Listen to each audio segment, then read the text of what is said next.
आज क्योंकि 16 दिसंबर है, जो भुट्टो समेत बहुत सारे मशीर ऐसे थे जिन्होंने सदर जनरल याया को पंप किया था। साहबजादा याकूब ने लिखा था कि ये मिलिट्री ऑपरेशन ना करना, मुल्क टूट जाएगा। वहां पे 4 जनरल थे, चारों ने ये लिखा कि ऑपरेशन नहीं, बातचीत करें। वो यहाँ पर भुट्टो साहब एडवाइजर बने हुए थे, 7 दूसरे थे। वो मिला के याह्या खान को पंप किया हुआ था, नहीं हो सका।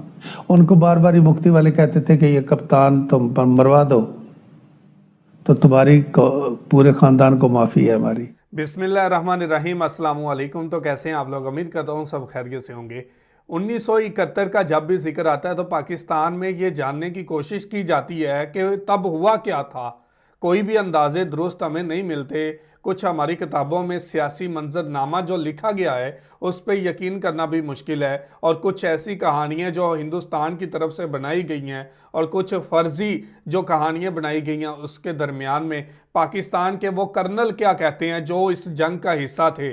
आज पाकिस्तान के न्यूज़ चैनल ने उनका इंटरव्यू किया है और उनसे ये जानने की कोशिश की है कि 1971 की जंग के अंदर ये भी वहाँ पे मौजूद थे, इन्होंने क्या होता है देखा और क्या हुआ 1971 को। तो आज देखते हैं पाकिस्तान के इस कर्नल की बातें, क्या कहता है वो बांग्लादेश के हवाले से और क्या इसने वहाँ पे महसूस किया, क्या वहाँ पे देखा।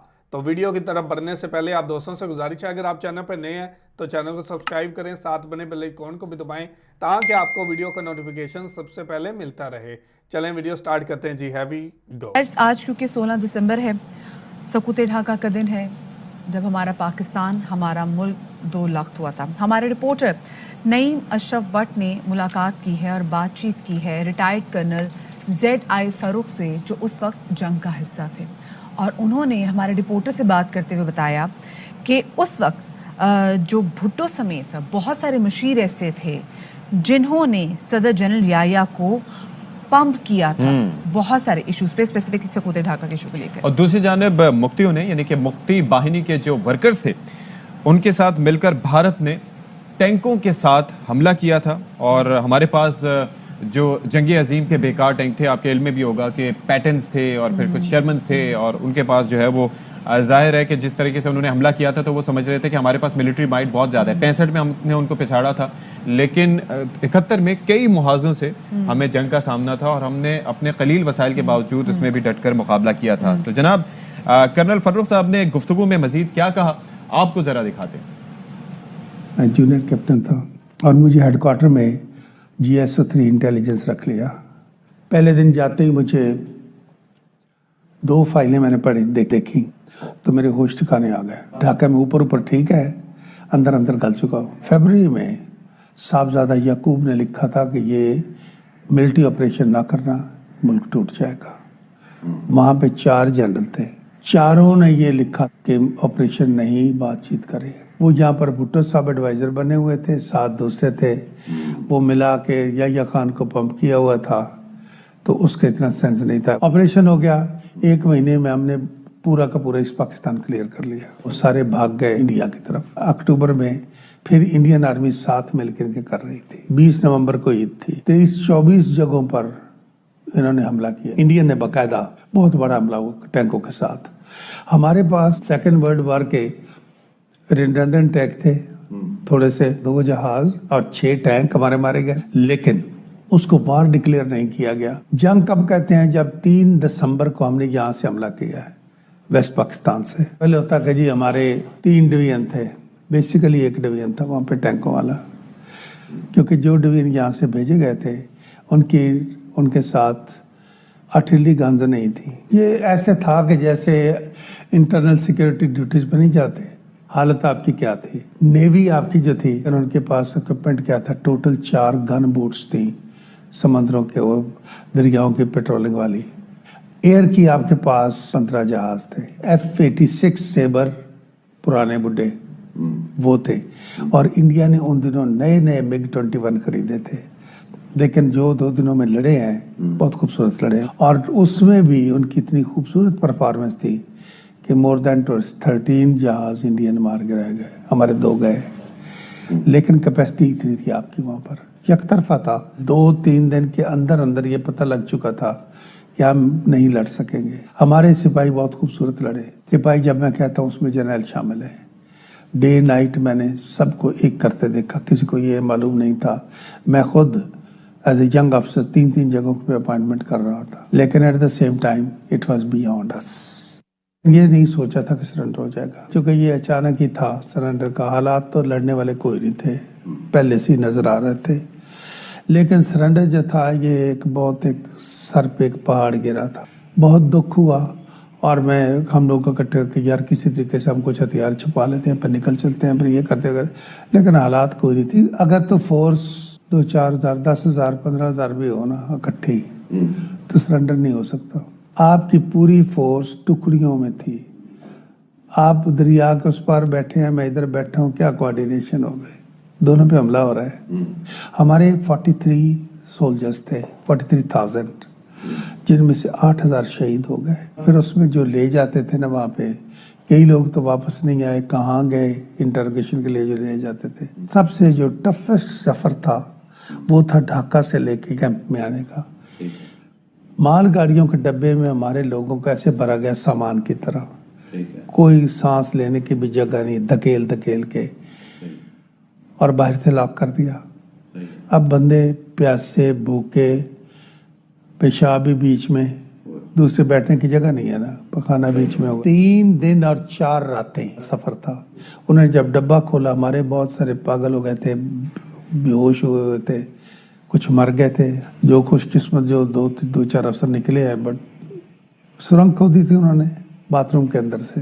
जो छुरी है ना, छुरी से ये उसको खोदना शुरू किया उन्होंने, लेकिन जब ये निकल गया तो हमारे पे सख्ती ज्यादा हो गई। जो बंदा मिला हमें, उन्होंने सरे बाजार उसको कत्ल किया।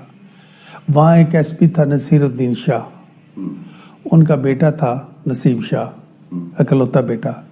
रमज़ान के महीने में उसको बाजार में कत्ल किया गया कि ये स्पेशल ब्रांच के एसपी है और ये पाकिस्तानियों की खिदमत करता है। ये भी वहाँ पे एक बहुत अच्छी फैमिली थी जो कि पाकिस्तान के बहुत पैट्रियट थे। So I also fell in love with that, और हम इतने सीरियस थे कि वी वांटेड टू मैरी और 100% जिंदगी का साथी बनाना चाहता था। दरमियान में बहुत खारदार रास्ता नहीं था, बल्कि एवरेज से आग का दरिया था, जिसके पार करके हमने जब मिलना था, पार करने की कोशिश की, नहीं हो सका। उनको बार बार ही मुक्ति वाले कहते थे कि ये कप्तान तुम मरवा दो तो तुम्हारी पूरे खानदान को माफी है हमारी, ये हमारे वाले कर दो। सोनिया नाम था। अब वो मुझे साथ साथ बताती थी कि ये हो रहा है, वो हो रहा है, because she was Bengali, she knew the things. ठीक है। I did not, she always desired कि let's go to west Pakistan, लेकिन हमें वो नसीब नहीं हुआ। 2.5 लाख बंदे को हमारे सरेंडर के बाद बंगालियों को, बिहारियों को कत्ल किया गया है, जो हमारे सपोर्टर थे। तो उसमें वो भी थी फैमिली, पूरी फैमिली मारी गई। फिर मैंने बहुत एंड तक भी जो ढूंढा वो नहीं मिला, और मुझे यकीन था कि अगर वो जिंदा होती, कहीं होती, तो वो मुझसे जितना पागल थी वो मुझे पाताल से भी निकाल लेती, कहीं ना कहीं से ढूंढ लेना था। मुझे उस पर ज्यादा यकीन था अपने आप से। ये था एक, मैं कहता हूँ कि मुझे ऐसी चीजें कुछ आ जाती जिंदगी में जो इंसान भुला नहीं सकता, नहीं भुला सका। जी, तो सकूत ढाका के इस दिन पर आपने देखा कि कर्नल फर्रुख साहब ने किस तरह से गुफ्तगू की और अपनी याददाश्तें शेयर की कि किस तरह से वाक़यात वहाँ पर रुनुमा हुए थे। और ऑब्वियसली एक बड़े जज्बे की बात है कि हमारे पास कभी भी अददी क़ुव्वत नहीं होती, लेकिन उसके बावजूद हम अपने से बड़े दुश्मन से, जिसके पास जदीद जंगी साजो सामान है, उससे ना सिर्फ मुकाबला करते आए हैं बल्कि उसको धूल चटाते भी आए हैं। बिल्कुल जी, और साथ में हमने देखा है कि हमेशा से हमारा असली दुश्मन, चाहे हमारे अंदरूनी मामला हों, चाहे जो भी हालात हों, उनकी ज़रूर कोशिश होती है कि किसी ना किसी तरीके से वो पाकिस्तान को नुकसान पहुंचाने की कोशिश करें, कुछ आग भड़काएं, यहाँ पे लोगों को तंग करें। आपके सामने बलूचिस्तान की मिसाल भी है। तो जी, ये थी खबर और ये थी वीडियो। बहुत ही दिल खराश वाक़यात थे, और ये वो कर्नल थे जो इस जंग का हिस्सा थे। उन्होंने बताया कि हमारे पास इतनी ताकत ही नहीं थी कि हम लोग वहाँ पे लड़ते, मुकाबला करते, लेकिन जितने वसाइल थे हम बहुत अच्छा लड़े। वहाँ पे एक लड़की से मोहब्बत हुई, शादी करने का इरादा हुआ, मुक्ति बाहिनी के जो वहाँ पे फ्रीडम फाइटर थे, उन्होंने बोला था कि इस कर्नल को दे दो, तुम्हारी पूरी फैमिली को छोड़ देंगे। और उस लड़की की वफा देखें कि उसने इसको नहीं दिया बल्कि खुद कत्ल हो गया, पूरा ख़ानदान कत्ल हो गया। और जो हकीकत है वो बयान करनी चाहिए, ये सिर्फ वन साइडेड नहीं देखना चाहिए, टू साइडेड होके देखें तो आपको इस चीज़ का अंदाज़ा होगा। हमें बहुत अफसोस है इस हालात का, इस जंग का, 1971 के वाक़यात का, लेकिन हम लोग ये बात समझते हैं कि कुछ हमारी गलतियाँ थी, बहुत ज़्यादा गलतियाँ थी। हमारी गलतियाँ थी तो ही भारत को ये मौका मिला ये काम करने का। ज़्यादा तफसील में तो नहीं जाना चाहता, लेकिन सिर्फ इतना ही कहूँगा कि जो कुछ भी हुआ आज पाकिस्तान के ऑफिसर्स हों या पाकिस्तान की कुछ फैमिलीज़ हों जो 1971 में बांग्लादेश में थी, तो बहुत ही दिल खराश वाक़यात थे। हमें ये चीज़ जब देखने को मिलती है तो बहुत ही ज़्यादा सैड मोमेंट्स होते हैं हमारे लिए भी, और हम लोग भी इसको समझने की कोशिश करते हैं। हम लोग ये जानने की कोशिश करते हैं कि जो गलतियाँ थी वो सियासी गलतियाँ थी, अवामी गलतियाँ नहीं थी। और ये जो जंग हुई थी ये सियासी तौर पे बांग्लादेश को खोया गया है, अवामी तौर पे नहीं खोया गया। तो आप लोगों से दरख्वास्त है, आप लोगों से अपील है कि नेगेटिव कमेंट करने से परहेज़ कीजिएगा और प्यार और मोहब्बत को आगे बढ़ाने के लिए, आगे चलने के लिए हमें ताल्लुकात को अब बेहतर बनाना चाहिए। ये हकूमत की, सरदारी की, सल्तनत की जो जंग थी, इसको अवामी तौर पे ना देखा जाए बल्कि इसको ऐसे ही देखा जाए जिस तरह से ये जंग थी।